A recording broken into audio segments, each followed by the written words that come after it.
এক ভক্ত একান্তিক বার্তালাপে প্রেমানন্দ মহারাজজিকে জিজ্ঞেস করলেন, মহারাজজি, যখন আমরা এখানে এসে আপনাকে প্রশ্ন করি তখন দেখি আপনি রাধারানীর ধ্যানে মগ্ন হয়ে আছেন, কিন্তু আমাদের প্রশ্ন শেষ হবার সঙ্গে সঙ্গেই আপনার থেকে আমরা উত্তর পাই।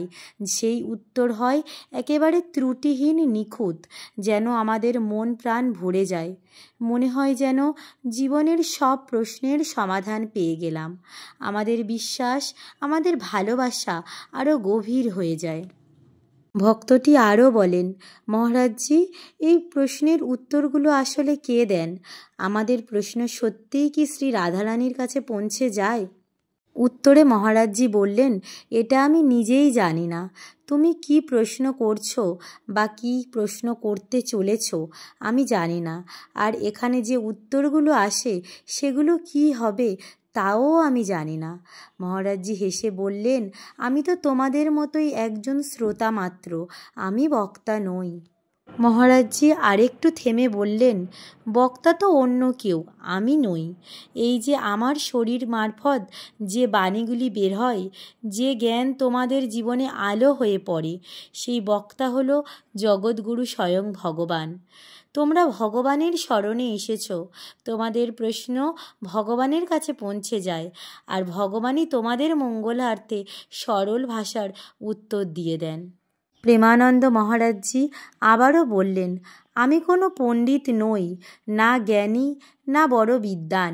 আমি যদি বিদ্বান হতাম তাহলে হয়তো নিজের চেষ্টায় তোমাদের প্রশ্নের উত্তর দিতে পারতাম, কিন্তু আমি তা পারি না। আমার কোনো ক্ষমতাই নেই। জগৎগুরু ভগবান সবার হৃদয়ে বিরাজমান, তোমার হৃদয়ে, আমার হৃদয়ে, সব হৃদয়ে, আর তিনি এখানে বসে তোমাদের মঙ্গলের জন্য উত্তর দিয়ে দেন। সব ভক্তরা চুপ করে শুনছিলেন মহারাজজির বাণী। মহারাজজি আবারও বললেন, এই যে উত্তর এখানে আসে, তুমি লাভবান হও, তোমার মঙ্গল হয়, এটাই ভগবানের ইচ্ছা। আমি শুধু বসে থাকি, বাকিটা ভগবানই করেন। আমার কোনো হাত নেই, আমি তো স্রেফ একটা দণ্ডায়মান যন্ত্র, যার মাধ্যমে তিনি তোমাদের কথা বলেন। তাহলে ভক্তবন্ধুরা, আমরা কি বুঝলাম? মহারাজজি উত্তর দেন না, উত্তর আসে তার মাধ্যমে। এই উত্তর শুধুমাত্র শব্দ নয়, এ এক করুণা, এ এক আশীর্বাদ, এ এক স্পর্শ, যা হৃদয়কে বদলে দেয়, চিন্তাকে নির্মল করে, জীবনের দিশা দেখায়। এইভাবে প্রেমানন্দ মহারাজজির কথাই প্রকাশ পায় ভক্তি, জ্ঞান, করুণার এক গভীর সত্য। সে সত্য আমাদের শেখায়।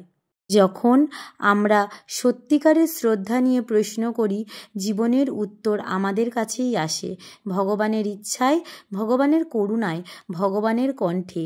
আর সেই কণ্ঠে শোনা যায় মহারাজজির শান্ত হাসির আড়ালে, নীরব ধ্যানে, অন্তরের গভীরে।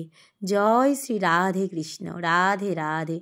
যদি ভিডিওটি ভালো লাগে, লাইক, কমেন্ট, শেয়ার করবেন এবং কমেন্টে রাধে রাধে লিখতে ভুলবেন না। আর প্রেমানন্দ মহারাজজির এরকম ভিডিওগুলি বাংলায় পেতে হলে চ্যানেলটিকে অবশ্যই সাবস্ক্রাইব করে রাখতে হবে। ধন্যবাদ।